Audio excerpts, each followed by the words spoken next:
Hello, my love. It's Rachel here for my favorite of May 2026. So, I'm going to share with you some tarot decks, oracle decks, books, and a movie that was amazing. It's hard to believe that it's May already, isn't it? It's hard to believe that we are almost in June, the 6th month of the year, which means that half the year is almost gone.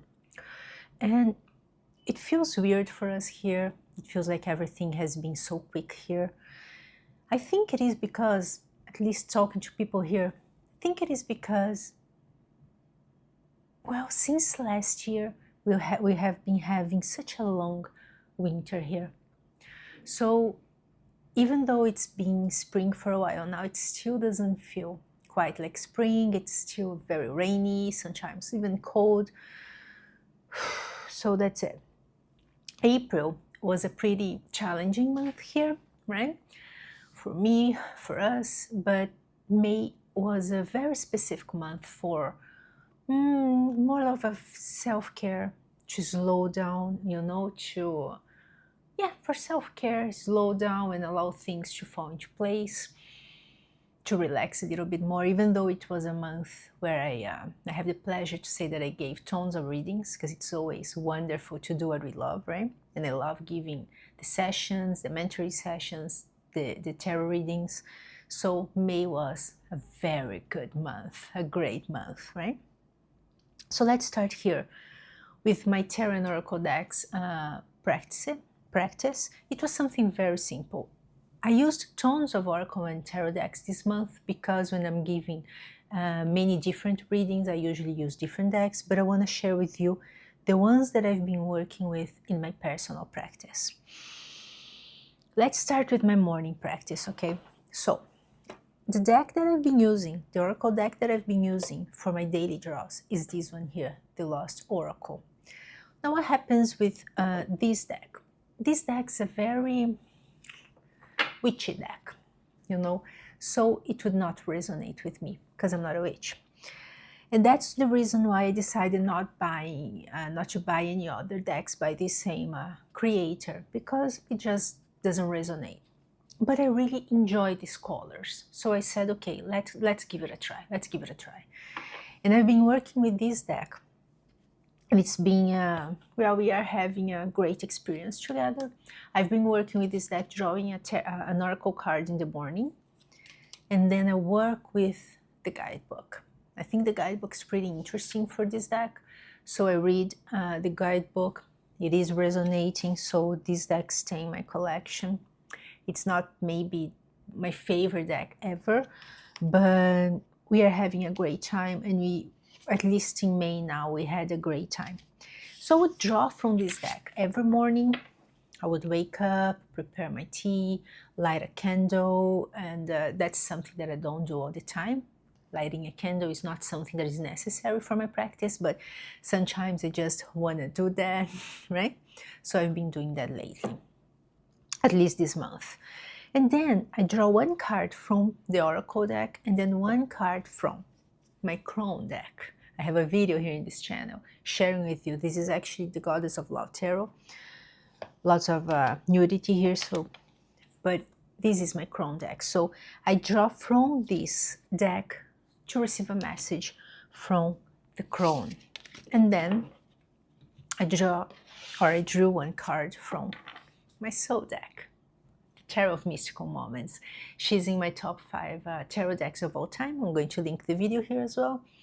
And I drew one card from this deck as well every morning. This is the one that came this morning.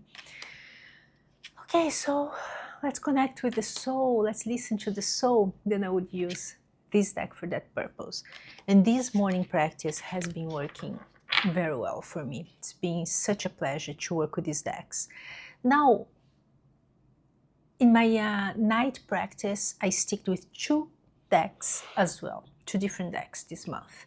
And I decided to work with my Earth and Bone Oracle, which is one of my favorite oracle decks of all time, right?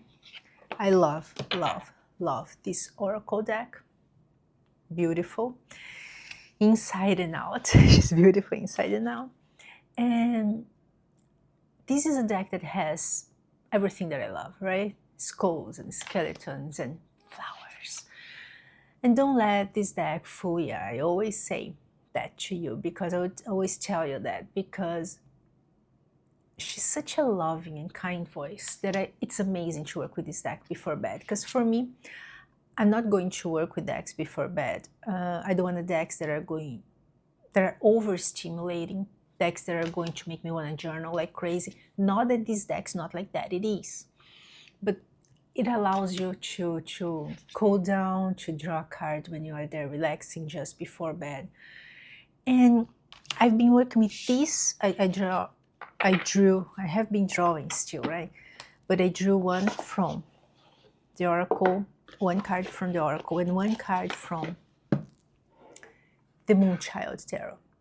The Moonchild Tarot, it's Danielle Noel's. And for me, it is an artwork that is pretty dreamy, right? So I've been drawing one card from the Oracle and one from the Tarot and having some reflections. And for me, dream work is an important aspect of my practice, but it's not always. We are not always going to remember our dreams. And I was going through a period of time, I think specifically because of April, where I would not be able to remember my dreams that well, like I would like.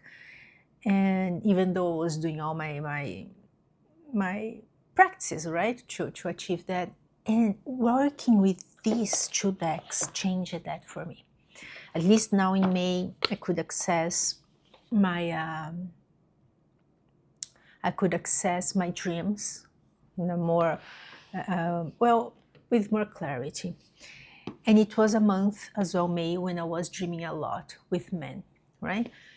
Which is one of the ways that our own masculine is manifesting and telling us, I'm here, I'm taking care of you, of course, depending on the way that the dream goes. Now, a deck that I've been working a lot as well in May, I decided to study this deck, which is the Da Vinci Enigma Tarot.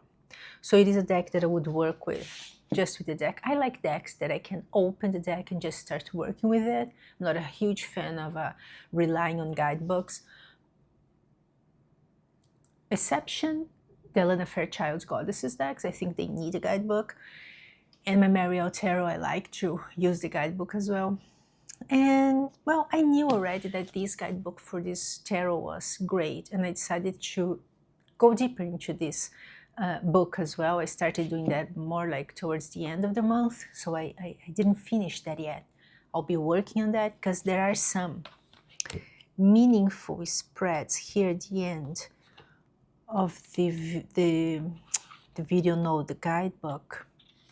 What is the name? I'll not remember now. But there's a specific reading here that is very comprehensive. And a destiny spread? No. Well, I'm looking forward to work with these spreads at the end of this book. And even when it comes to the cards, you have a background, so they explain about the artwork, so-called upright, reversed, disconnected when the card feels like disconnected, and there's something going on about going on with this artwork as well. So this deck has all this kind of, it's such an enigma, let's say, like the name says. And working with this deck this month and studying this deck's been wonderful, great. It was a deck that I was using already. I showed you this deck on my Healing the Masculine video. But this deck, working with this deck, it's like being protected by the masculine. It's like being braced. It's like my own masculine. Because when we talk about working with the masculine, the feminine, of course, we do have representations and symbols in our lives, but it is about something that we experience internally. And working with these decks being like, a delight. It's been so nice, so comforting, amazing. The magician here, Leonardo himself. This is the deck, and I've been working and studying with this deck because it is a guidebook. The guidebook is very, very precious. Now, let's move into books. I have here 2 specific books that I want to share with you.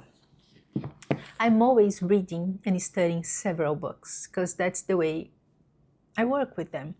I'm not the kind of person that, especially studying books. I'm not going to read it and I end it. It's not a story, right? It's for studying. So I always have several books that I'm working with.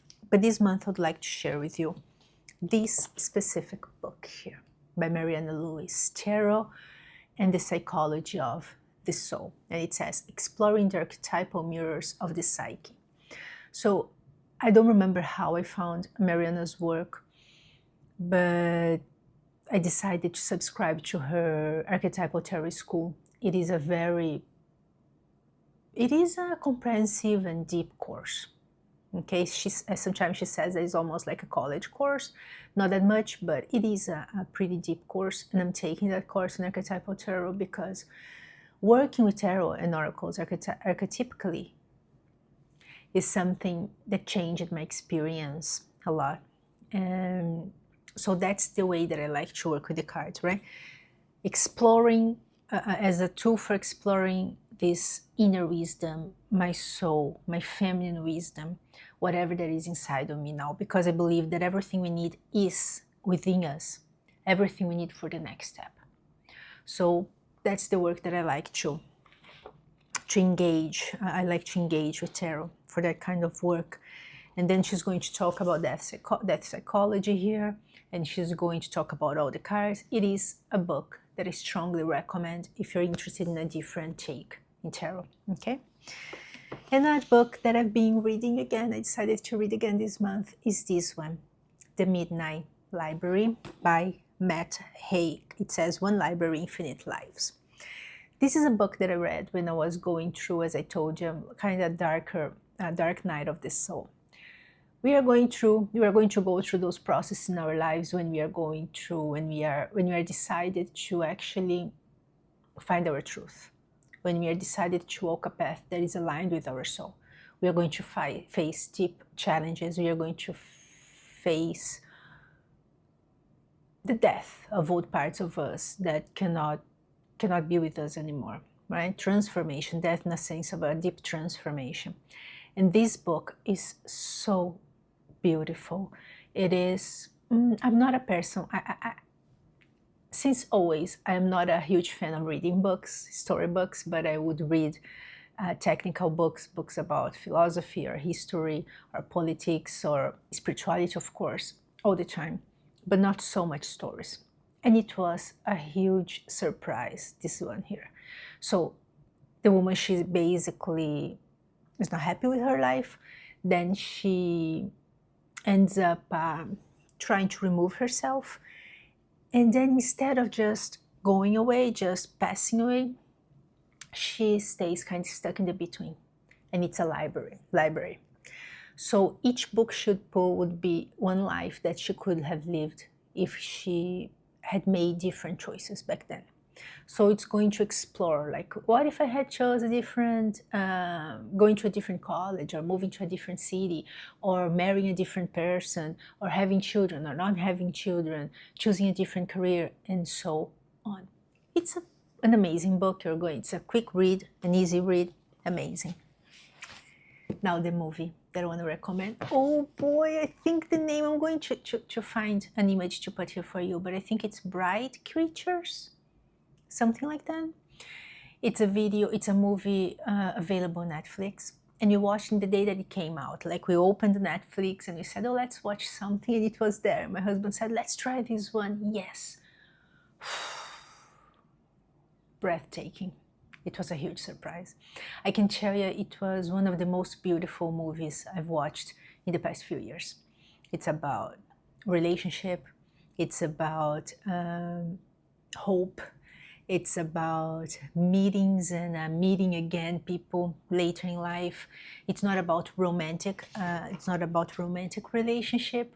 But I don't want to tell you what it is about. Of course, it's not for a spoiler. But please watch that movie. Let me mention that I finally decided to watch.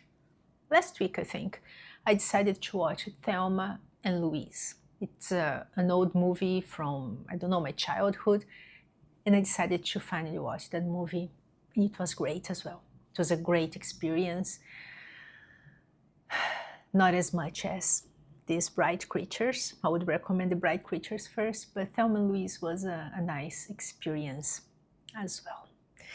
So my dear one, thank you so much for being here with me. You are so valuable for me. I really appreciate your presence. I really appreciate your existence, especially because I keep asking the light. My goal here is to make whatever is going to reveal more light in the upper world, in the spiritual world. And I am confident and I'm 100% sure that any soul that is watching my videos and connecting with me is because we have a soul connection at some level. So thank you so much for being here with me, and I'm looking forward to seeing the next one. Don't forget to share with me your favorite tools that you've been using in May. I'm looking forward to read. Thank you so much for being here, my dear. Sending you lots of love. See you in the next video. Bye bye.